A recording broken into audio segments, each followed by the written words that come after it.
नमस्कार, स्वागत है आपका मीडिया हाउस में। मैं हूं आपके साथ आरती राय। आप सभी को हिंदी दिवस की हार्दिक शुभकामनाएं। आज हम आप इस चीज को लेकर चर्चा करेंगे कि हिंदी दिवस क्यों मनाया जाता है, इसके महत्व का क्या वर्णन है और हिंदी भाषा हमारे राष्ट्र में क्यों इतनी महत्वपूर्ण, इतनी अहम योगदान हमें रखता है। नमस्कार सर। नमस्कार। आपका हमारे मीडिया हाउस में बहुत बहुत स्वागत है जी, बहुत बहुत धन्यवाद। सर्वप्रथम सर आपका परिचय। मैं भारतीय थल सेना का भूतपूर्व सैनिक कमांडो समोद सिंह, जो कि आज मुझे लोग वीर रस के कवि के रूप में जानते हैं और पूरे फरीदाबाद में मुझे कवि के रूप में ही ज़्यादा जाना जाता है आज के दिन। जी, जैसे आप भूतपूर्व कमांडो रह चुके हो भारतीय थल सेना के, और अब आप कवि हो। दोनों ही मायने में दोनों ही पलड़ा काफी अलग है। एक कमांडो जो कि बहुत कड़क और एक कवि जो काफी सॉफ्ट। इन दोनों में आप कैसे इन चीजों में समाये? ये अभी काफ़ी बहुत पुरानी बात है। ये मैं बताऊं, 1987 में मैं श्रीलंका में था, जो हमारी शांति सेना थी जी। तो वहाँ की स्थितियाँ काफ़ी गंभीर थीं। एक दिन रात को मैं पोस्ट पर था अपना, तो बाबा ये अपने काका हाथरसी जी का रेडियो से मैं कुछ समाचार सुन रहा था। तो वो उस टाइम उनकी काव्य आती थी, कुंडलियाँ छंद। तो ऐसे बैठे बैठे अपना मगन था और वहाँ से एक कविता मैंने लिख दी। और मैं फिर कुछ दिन भारतीय थल सेना में रहा। उसके बाद जब मैं पेंशन आने के बाद फिर मैंने विचार किया कि भाई अब क्या करना चाहिए, क्योंकि मैं देश सेवा अब बंदूक से तो कर नहीं सकता। जी।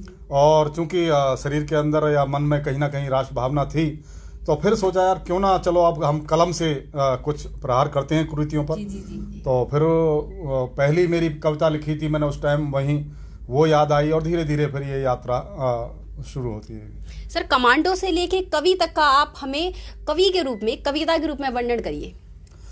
जो सबसे पहले मैंने 87 में, ये ट्रंकोमली मुझे ध्यान आता है। श्रीलंका में एक जगह है ट्रंकोमली जट्टी बोलते हैं, जहाँ पर समुद्री जहाज आकर खड़े होते हैं। जी। रात का करीब 2 बजे का वक्त था। तब मैंने काका हाथरसी जी कुंडलियाँ छंद लिखते हैं, तब मैंने एक टूटा फूटा उनको दिमाग में आया, मैंने एक कविता रची। अब देखिए, युद्ध के मैदान में जहाँ लड़ाई चल रही हो और वहाँ अगर कहीं कविता लिखी जाती है तो इसका मतलब ये कहीं ना कहीं मेरे अंदर कविता भी थी।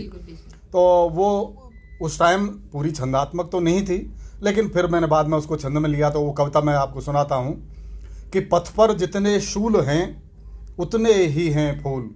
क्योंकि वहाँ माहौल बहुत ज़्यादा था, रोज़ हमारे लोग शहीद होते थे और उनके भी बहुत मरते थे। दिमाग में आता था कि आखिरकार जीवन ये कैसा है जहाँ रोज़ हम हत्याएं ही देखते हैं, उनको हम मारते हैं, वो हमें मारते। तब मन में आया कि पथ पर जितने शूल हैं उतने ही हैं फूल, कुछ मंजिल पर जा खिले कुछ फूलों पर धूल। कुछ फूलों पर धूल खिले जो राह किनारे, बरसें बदरा आए धुलें सारे के सारे। और कह समोद कवराए बैठना सच के रथ पर, हट जाएंगे स्वयं शूल जितने हैं पथ पर, शूल जितने हैं पथ पर। आपने बड़ी अच्छी अपनी कविता कही। और आप में जैसे आम इंसान है, कुछ अगर बन जाए तो उस अपने किस्मत में सोचता है कि मेरे नसीब में यही था, भगवान ने मेरे लिए इतना ही करा था। फिर भी आपने कमांडो बनने के बाद आपने अपनी प्रकृति की जो भगवान ने आपको गुण दिया है उसे बाहर निकाला, एक कवि के रूप में भी हम निखर के सामने आए। तो जिस तरह आप देखा जाता है, आपने बहुत अच्छा संदेश भी सबको दिया। तो अब जैसा अब ये चल रहा है कि ये हिंदी दिवस ये क्यों मनाया जाता है, इसकी क्या महत्वता है, क्योंकि आज की जो हमारे यूथ है, ये सब लोग हैं, ये सब हिंदी की शुभकामनाएं तो दे देते हैं, पर किसी को इसके महत्व के बारे में ज्यादा ज्ञान नहीं है। तो क्या इसका महत्व है हिंदी भाषा का? मैं आपको बिल्कुल एकदम जमीनी सतह से बताता हूँ, क्योंकि मेरा ज़्यादातर तो भारतीय थल सेना में रहा, सेना की पृष्ठभूमि से रहा। वहाँ से आने के बाद में मेरी जो मेरी धर्मपत्नी है स्वदेश जी, वो संस्कृत हिंदी से MA हैं। तो जब आने के बाद में वो हमेशा कहती थी कि आज 14 अक्टूबर को हिंदी दिवस है, आप इस पर कुछ लिखिए। तो मैंने पहली बार उनसे कहा कि आप ये बताइए हिंदी दिवस होता क्या है। तो जो उन्होंने मुझे बताया वो मैं तुम्हें बताता हूँ, क्योंकि मैं तो अपनी फौज की लड़ाई देखी थी।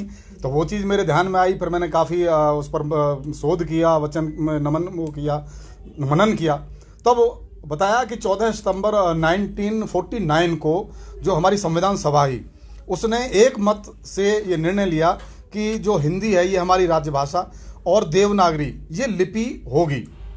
लेकिन जो हमारी राष्ट्रभाषा प्रचार समिति थी वर्धा, उसने अनुरोध किया, ये अनुरोध किया था 1953 में भारत सरकार से कि भाई इसको जो है आप हमारी राज्यभाषा हिंदी को बनाया जाए। 14 सितंबर को हर प्रतिवर्ष ये इसका हिंदी दिवस के रूप में मनाना चाहिए। तब हमारी सरकार ने इसकी अनुमति दी और ये 1953 से तब से हमेशा हमारा भारतवर्ष में हिंदी दिवस के रूप में मनाया जाता है। वैसे तो पूरा सितंबर माह 1 सितंबर से 14 सितंबर तक हिंदी पखवाड़ा के रूप में हम मनाते हैं। 14 सितंबर हिंदी दिवस हो गया और 15 से 30 तक भी अमूमन हिंदी पखवाड़ा ही चलता है, यानी कि पूरा सितंबर हिंदी पखवाड़े के रूप में मनाया जाता है। और फिर आप पूछेंगी अभी क्या हिंदी के ऊपर कोई कविता लिखी है, तो पूछने से पहले ही मैं एक कविता है उसके लिए आपको बता देता हूँ। तो मैंने एक कविता लिखी पूरा हिंदी दिवस को उसमें समाहित करते हुए, वो मैं पढ़ देता हूँ क्योंकि ताज़ी कविता थी, याद नहीं होती है, सुनिएगा। हिंदी राष्ट्रभाषा और देवनागरी लिपि हो, भारतीय संविधान में लिखा विधान है। हिंदी शब्द शक्तियों का दिव्य ज्ञान है महान, अभिधा है लक्षणा है व्यंजना महान है। वैसे तो यूं विश्व में भी प्रांतीय भाषाओं से आज हिंदुस्तान की अलग पहचान है।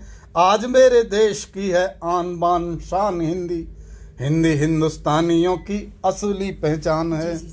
बहुत बढ़िया, बहुत सुंदर आपने कविता गाई। जैसा आपने बताया कि हिंदी भाषा के लिए एक बैठक रखी गई थी जिसमें हिंदी दिवस मनाने की मंजूरी मिली गई थी, फिर भी कहीं देखा जाए हमारी मातृभाषा, इसको वो एक जो स्थान प्राप्त होता है अपनी माता को, उस तरह इस हिंदी को वो स्थान प्राप्त नहीं है। कहीं ना कहीं हिंदी को दबाया जा रहा है, हिंदी को खुलकर कोई बोलता नहीं है, इंग्लिश बोलना ज़्यादा गर्व महसूस करते हैं भारत में। हाँ, हालांकि हिंदी है, हिंदी को ही अपने माता के स्थान देना चाहिए, पर ऐसा नहीं है। इस चीज़ में आपकी क्या राय है?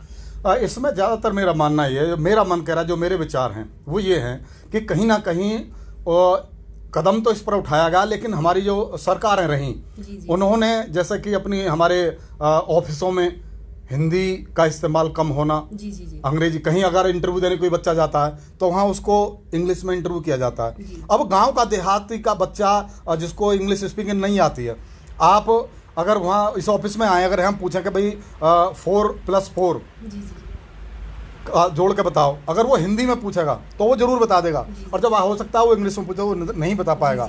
और ऐसा नहीं है, ये अंग्रेजी भाषा है, ज्ञान नहीं है, उससे कहीं घना ज़्यादा हमारा हिंदी के अंदर ज्ञान छुपा हुआ है। और अगर वही चीज़ अगर हम हिंदी भाषा में पूछें तो हर आदमी उस लेवल को पार कर जाएगा जिस लेवल को अंग्रेजी भाषा जानने वाला पार करता है।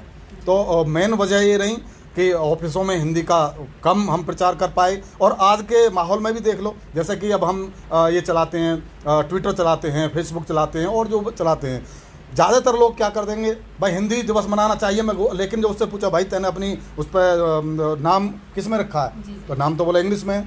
जब तुम हिंदी का प्रचार कर रहे हो तो पहले अपना नाम ही लिख दो। एक आज के दिन यही एक बड़ी अच्छी बात होगी। और मैं क्या करता हूँ, अपने बच्चे को सुबह इंग्लिश स्कूल में भेज के आता हूँ और आगे कहता हूँ भाई हिंदी जिंदाबाद, हम हिंदी की, अरे काय की सेवा कर रहे हो, अपने बच्चे को इंग्लिश में भेजाए तो मैं हिंदी सेवा कर रहे हो। तो ये ऐसी बहुत चीज़ हमारे अंदर हैं। अगर हम आज हिंदी दिवस है, मैं पूरे अपने फरीदाबाद वासियों से, पूरे भारतवासियों से कहना चाहता हूं कि अगर आप वास्तव में हिंदी को सम्मान देना चाहते हैं, किसी और के ऊपर मत रहिए, आप खुद स्वयं अपनी फेसबुक पर हिंदी में अपना नाम लिख दीजिए, यही आपका बड़ा योगदान होगा। और इसी तरह सरकार से अनुरोध करने की जरूरत नहीं है, हम सब खुद अपने अंदर हिंदी पैदा करें, पूरे भारतवर्ष में अपने स्वतः ही हो जाएगी। आपने बहुत अच्छी बात कही कि इंग्लिश भाषा है पर ज्ञान नहीं है। फिर भी हमारे देश में कहीं ना कहीं इंग्लिश का बोलबाला है।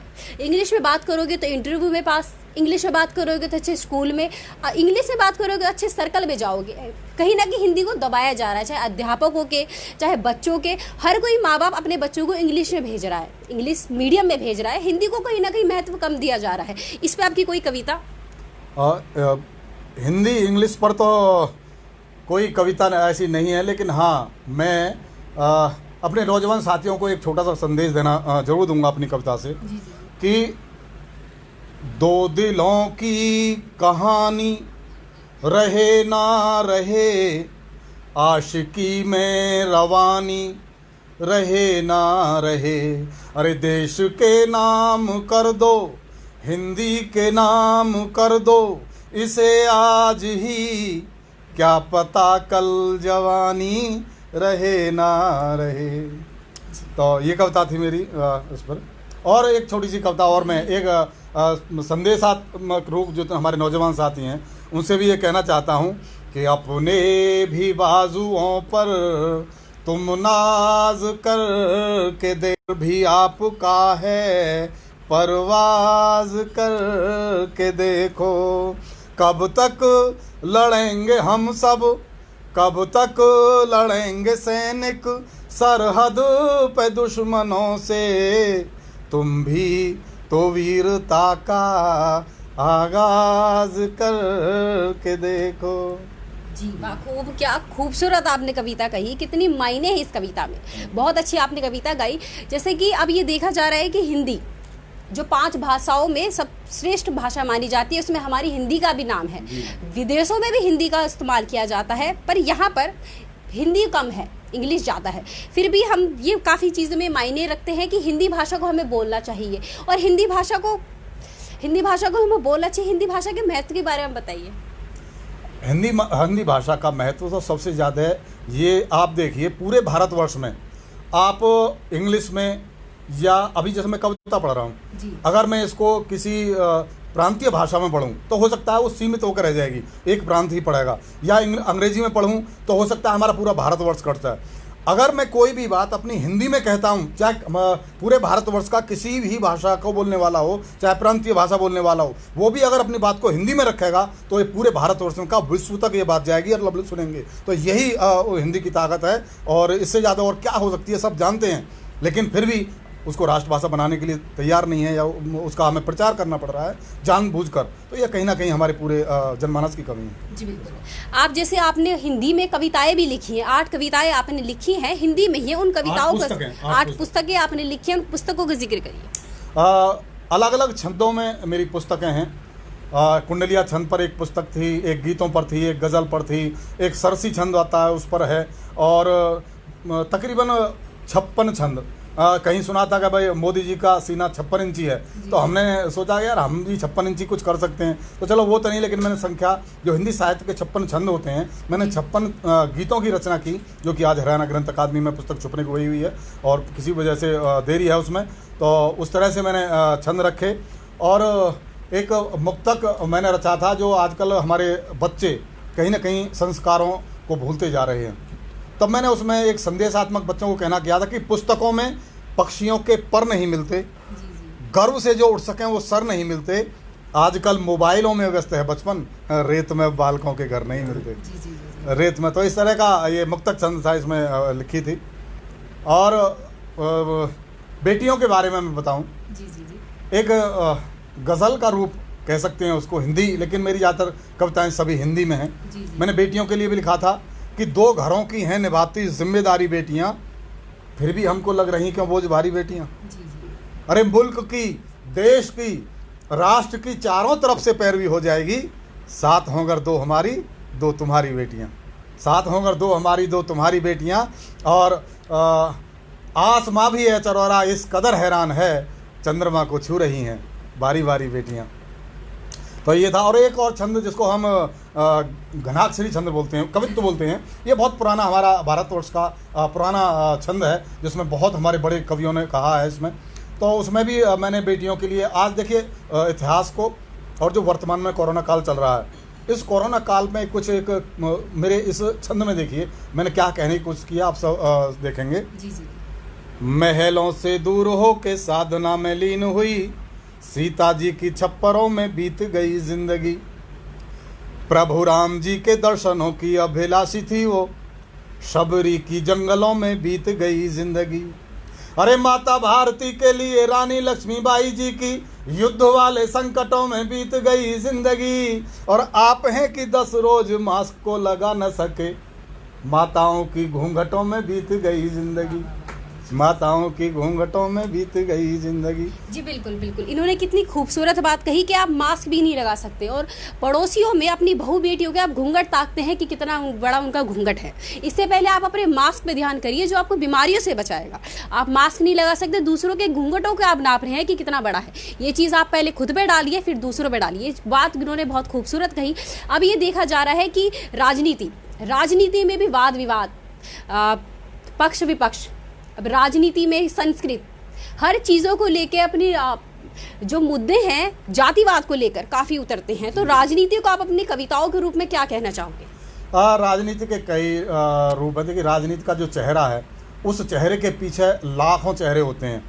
ज़्यादातर मेरी कविताओं में राम के आदर्श, राजनीति का चेहरा और राष्ट्र रक्षा, और हमारा जो समाज है, हमारा जो गरीब तबका है, मजदूर है, किसान है, मेरी कविताओं में ज़्यादातर ये रखता है। तो मैं आपको अलग अलग रंग के 3-4 कविता आपके सामने मैं सुनाता हूँ। और सबसे पहले जो कि आपने बताया, एक देखिए राजनीति का चेहरा मैं बताता हूँ अपने छंद से कि न्याय मांगने को कैसे जाओगे अदालत में, न्याय मांगने के लिए रोज पैसा चाहिए, आदमी के क्रोध को जो प्यार में बदल सके, आदमी के साथ व्यवहार वैसा चाहिए। अरे हर कोई चाहता है लखन हो छोटा भाई और बड़ा भाई प्रभु राम जैसा चाहिए, और चाहते हो आप यदि राम जैसा बनना है, आप स्वयं सोच लो कि त्याग कैसा चाहिए। आप स्वयं सोच। और अभी जिस तरह से बड़ी विडंबना है, आप देख रहे हैं, कहीं रिया है, कहीं सुशांत है, कहीं कंगना है, कहीं अमिताभ बच्चन है, कहीं चीन है, कहीं पाकिस्तान है। लेकिन मैं ये कहता हूँ कि जो भारत का सच्चा देश प्रेमी है उसके लिए सिर्फ अपना देश है। ये सब मामूली राजनीतिक मुद्दे हैं। ये जो आप देख रहे हैं, मैं तो ये कहता हूँ ये सब राजनीतिक मुद्दे हैं। उस पर मैंने एक छंद कहने की कोशिश की थी, वो मैं रखता हूँ कि राम की वसुंधरा से रावणों का होगा अंत, कान्हा जी के क्रोध को न कंस झेल पाएंगे, पक्ष या विपक्ष चाहे पक्ष या विपक्ष कोई कितनी भी चाल चले, देश प्रेमी हर बार देश को बचाएंगे। अरे भूखे प्यासे रहें चाहे रहें किसी हाल में, वो भारती के लाल पांव पीछे न हटाएंगे, और जल में भी थल में भी और आसमान में भी चारों ओर विश्व में तिरंगा फहराएंगे। चारों ओर ये मेरा छंद में सब कुछ समाहित इसमें हो गया है। और अगर राजनीति में जिसको जो करनी है पढ़े, लेकिन जितने भारतवर्ष में देश प्रेमी हैं उनको इनसे मतलब नहीं होता है, वो सिर्फ अपने राष्ट्र सर्वोपरि होता है। तब मैंने एक और देखिए तीनों का ही रूप, राम, राज्य, राष्ट्र और राजनीति। नौजवान साथियों को एक बात मैं बताना चाहता हूँ कि शुद्धता का शहद जो चाहिए वसुंधरा को, मधुमक्खियों के जैसा छत्ता बन जाएं हम। देखिए किस तरह का मैंने तुकांत इसमें प्रयोग किए हैं। एक छंद बिल्कुल हटकर कहा गया है, शुद्धता का शहद जो चाहिए वसुंधरा को, मधुमक्खियों के जैसा छत्ता बन जाएं हम, और शिखरों को छूने वाले बेटियों के पांव बने, निर्धनों का सरकारी भत्ता बन जाएं हम। निर्धनों को सरकारी भत्ता मिलता है जिसको रूप में बाकी कुछ नहीं होता, वही मैंने अपने छंद में कहने की कोशिश की है। निर्धनों का सरकारी भत्ता बन जाएं हम। अरे फूल रखने को माँ बनाए घर डलिया, तो जो हम छोटे थे तो हमारी माँ गत्ते सी डलिया बनाती थी वो रखने के लिए। वो देखिए प्रसंग कहाँ गया कि फूल रखने को माँ बनाए घर डलिया, तो डलिया बनाने वाला गत्ता बन जाएं हम, और रावणों की खड़गों से नारी की सुरक्षा हेतु साहसी कुशा का एक पत्ता बन जाएं हम। अशोक वाटिका में माता सीता के सामने जब रावण खड़ग लेकर आता था तो एक कुशा का पत्ता तोड़कर अपना उसे वो करती थी। तो जिस तरह उस कुशा ने नारी शक्ति की रक्षा करी, तो आज हमारा सभी नौजवान साथियों का, सभी का ये कर्तव्य बनता है कि हम अपनी बहन बेटियों की नारी शक्ति की हमेशा रक्षा करें, हमेशा कदम आगे बढ़ाएं। और अभी आपने जो कहा जात पात के ऊपर और गंगा जमनी बात, बहुत सी बातें हैं, और जातिवाद जो चल रहा है उस पर भी मैंने एक छंद कहने की कोशिश की थी कि गंगा और जमुना के प्यार को बढ़ाना है तो द्वेष की दीवार को तुरंत हटवाइए, बिंदी और साड़ियों से रूप का श्रृंगार करो, काले कपड़ों से आप यूं न गुड़िया सजाइए। अरे हाथों को मिलाने से भी दूरियां घटेंगी, आप एक दूसरे के साथ दिल भी मिलाइए, और अगर आप लिखते हो हिंदी छंद का विधान, गजलों के काफियों को बीच में न लाइए। आपने बड़ी खूबसूरत बात कही कि माँ भारती के लाल झंडा फहराने के लिए चारों तरफ खड़े हैं, जल थल सब हर जगह सेना लेके खड़े हैं। इस दौरान आपने भी श्रीनगर में गंगा वो झंडा फहराया था, उसकी आपकी मुझे बताइए कि क्या था वो मंजर? हाँ, वो विषय कुछ इस तरह है कि ये 15 अगस्त 2017 का मुझे ध्यान आता है, उससे करीब 15 दिन पहले एक श्रीनगर के नेता, बड़े नेता होते हैं बड़ी पार्टी के, उन्होंने कहा था कि भाई अब किसी की माँ के लाल ने दूध पिया है, तो आपने जो कहा होगा टीवी में भी आया था, वो लाल चौक पर झंडा फहरा कर दिखाए। तो उस टाइम मैं और मेरी धर्मपत्नी हम दोनों टीवी देख रहे थे, और आप जानते हो कि जब राष्ट्र प्रेम, राष्ट्र भाव का हमारे लहू है तो दिमाग एकदम हो गया। तो मैंने कहा क्या कर सकते हैं? बोला कुछ नहीं कर सकते। मैंने क्यों नहीं कर सकते? ऐसा कैसे होता है कि एक चैलेंज करे पूरे भारतवर्ष को और क्या एक भी हमारे भारत उसमें ऐसा नहीं है चैलेंज कबूल करे? मैं बोला मैं जाऊँगा और मैं तिरंगा फहराऊँगा। बोले फिर आप कैसे? बोले मैं भी साथ चलूँगी। तो मेरी धर्मपत्नी मेरे साथ गई।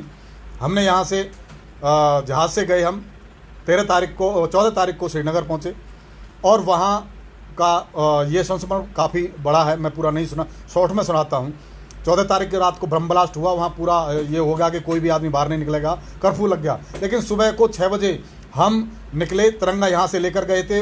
पूरे कश्मीर में उस समय कहीं भी तिरंगा नहीं फहराया जा सकता था और तिरंगा देखते ही गोली मार दी जाती थी। ये मैंने अपनी आंखों से देखा।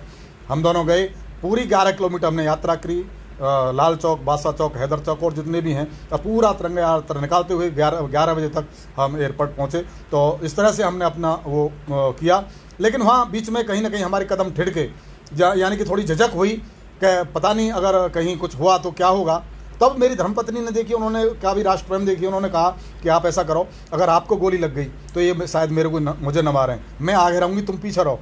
अगर पहले मुझे गोली लगेगी तो तुम्हें तो ऐसे नहीं छोड़ेंगे, तो इसलिए कम से कम दोनों साथ तो रहेंगे, उस यात्रा को भी साथ करेंगे। वो आगे आगे रहीं। तब मैंने 4 पंक्तियाँ वहाँ लिखी, वो ये थी कि कदम बढ़ाकर वापस हो लूँ ये मुझको मंजूर नहीं, कायरता की चादर ओढ़ूं ये मुझको मंजूर नहीं, अरे भारत माता के जयकारे कश्मीर में गूंजेंगे, वंदे मातरम की जिद छोड़ूं ये मुझको मंजूर नहीं। जी जी जी, आपने बड़ी खूबसूरत बात कही कि देशभक्त को किसी संस्था से, किसी राजनीति जुड़ने की जरूरत नहीं है। वो घर बैठे भी किसी अपने ही सहयोग से देश की सेवा कर सकता है। और इतना बड़ा कार्य जो आपने किया, और वहाँ उस वक्त जो आपने हमें मंजर जो है हाँ आपने हमें महसूस कराया है, बाखूब उसकी जितनी तारीफ की जाए वो सारी कम है। फिर भी आज जो देखा जा रहा है राष्ट्रवादी को लेकर, यहाँ पे धर्म जातियों को लेकर काफ़ी बंटवारा है। राजनीति में इन्हीं मुद्दों का बोलबाला है, इन्हीं मुद्दों को लेकर नेता जीतते हैं और उनका फिर बाद में आम जनता लड़ाई करती है और वो अपना आराम से राज करते हैं। इस चीज़ों को लेकर आपकी कविता सोच क्या कहती है? मेरी कविता बड़ी कड़वी कविता है इस सोच को लेकर, लेकिन मैं आपके चैनल के माध्यम में अपनी कविता को जरूर रखूंगा। वो यूं है कि 2 विधान चाहते हैं 2 निशान। ये बिल्कुल सत्य है और मेरा मन कह रहा है, जो मैंने कहा वो मैंने लिखा। 2 विधान चाहते हैं 2 निशान, देशद्रोही चाहते हैं 2 प्रधान देश में, और भावना मनुष्य की यूं स्वार्थ में हुई है लिप्त, राजनेता दे रहे बुरे बयान देश में। और सत्य और अहिंसा के पुजारी का नकाब लेके, जो हमारे सत्य और अहिंसा के पुजारी महात्मा गांधी, उनका नकाब, सब राजनेता उनका नकाब लिए हुए हैं। सत्य और अहिंसा के पुजारी का नकाब लेके बेईमान मांगते हैं 2 निशान देश में, और 2 मुंहों की गर्दनों पे जोरदार हो प्रहार, जो भी लाना चाहता है 2 विधान देश में। मेरा ये कहना है। बिल्कुल बहुत खूबसूरत बात कही आपने। अब हमारी जो आपने इस बहुत पुराने, आपने इतने समय पहले भी आर्मी ज्वाइन करी, कमांडो रहे, फिर भी हमारे देश के युवा है जो नशा, सट्टेबाज, दारूबाज, इन चीज़ में उलझे, उन युवाओं के लिए आपको कोई संदेश? हाँ जी बिल्कुल, क्यों नहीं है। मैं कहना चाहता हूँ, ये भी थोड़ा सा कड़वाहट है मेरे इसमें। मैं कहना चाहता हूँ कि सीमा पे जवान और खेत में किसान दोनों उपयोग समय का बखूबी जानते हैं जी। मैं जो बात कहना चाह रहा हूँ, पहले मैं उसकी भूमिका बनाता हूँ अपने छंदों में, उनको दृष्टांत देता हूँ, ये ऐसा होता है तो तुम्हें क्या करना है। यही मेरी छंदों की खासियत होती है। तब एक किसान का बेटा सरहद पर है और एक जो सरहद पर सैनिक है उसका बाप किसान है। आप किसान का, मजदूर का बेटा ही सेना पर है और सेना का वो है, बाकी आप किसी का नहीं देख पाएंगे। तब मैंने इनके दर्द को कहते हुए और वहाँ चोट करने की कोशिश की है। आप सुनिएगा छंद में कि सीमा पे जवान और खेत में किसान दोनों समय का उपयोग समय का बखूबी जानते हैं जी। अरे छुट्टे पशु टोलियाँ बना के खेत चरते हैं और पूरी रात खेतों से किसान दांगते हैं जी। अरे सरहदों पे जागते हैं देश के जवान सभी, दुश्मनों के शीश वो शूलों पे टांगते हैं जी। और कोरोना जी एक बार उनसे भी मिल लेना, बाद में जो युद्ध के सबूत मांगते हैं जी। बाद में जो अब इसी पंक्ति में सब कुछ है, समझने वाले समझ जाएंगे मैं क्या कहना चाह रहा हूँ जी। आपने बहुत बहुत सुंदर आपने कविता कही और आपने जहाँ तक कि पूरी बातों का जिक्र आपने कविताओं से किया। यह अच्छी असली कवि की पहचान ही है कि आज हिंदी के दिवस में कविता का महत्व आपने हमें समझाया और किस तरह हिंदी का हमारे जीवन में महत्व आपने चर्चा की। आप कोई संदेश आप हमारे देश के सभी व्यक्तियों को कुछ देना चाहेंगे? बेटियाँ, महिलाएँ, बड़े बूढ़े, उन सब का संदेश एक पंक्ति में आप हमें सुनाइए। अच्छा, उनके लिए मेरा पास संदेश है 2 पंक्तियों में सुना दूं या 10 पंक्तियों में सुना जैसी आपकी मर्जी। सुनिएगा, मैं पूरे भारतवर्ष के लिए, पूरे नौजवान साथियों के लिए, पूरे बहन बेटियों के लिए, और जितने भी मेरे किसान मजदूर भाई सुन रहे हैं और देश प्रेमी सुन रहे हैं और देश द्रोहियों के लिए भी मेरी पंक्तियां सुनिएगा। कहता हूं कि नाम कभी मत लिखवाना तुम आग बुझाने वालों में। जी जी जी। मैं इस वाक्य को, अगर आपको लगे मैं बात सही कही है तो मेरा जरूर समर्थन करना, वरना कमेंट कर देना कि इस कवि को यहाँ से हटाओ अगर आपको अच्छा ना लगे। मैं दावे के साथ कहता हूँ, सुनिएगा कि नाम कभी मत लिखवाना तुम आग बुझाने वालों में, आओ आओ मिलकर आग लगा दें आग लगाने वालों में, आओ मिलकर आग लगा दें आग लगाने वालों में। नाम कभी मत लिखवाना तुम आग बुझाने वालों में। नौजवान साथियों से कहता हूं कि जागो वीर जवानों जागो, तुमको देश जगाना है, भारत माता के दुश्मन को गहरी नींद सुलाना है। खोजो खोजो कितने नाग छुपे हैं घर के गंदे नालों में, आओ मिलकर आग लगा दें आग लगाने वालों में।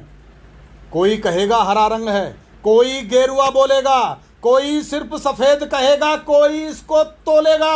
आप तिरंगा थामे रखना, फंस मत जाना चालों में, आओ मिलकर आग लगा दें आग लगाने वालों में। बहुत बहुत धन्यवाद। जय हिंद। जैसा आपने देखा इन कवि ने कविता को कैसे हमें वर्णन करा, एक एक शब्द को, एक एक वाणी को इन्होंने अपनी कविताओं में हमें बताया। अगर आपको भी कोई बात पूछनी है या बात करनी है तो कमेंट बॉक्स में हमें मैसेज करके ज़रूर बताएं। धन्यवाद।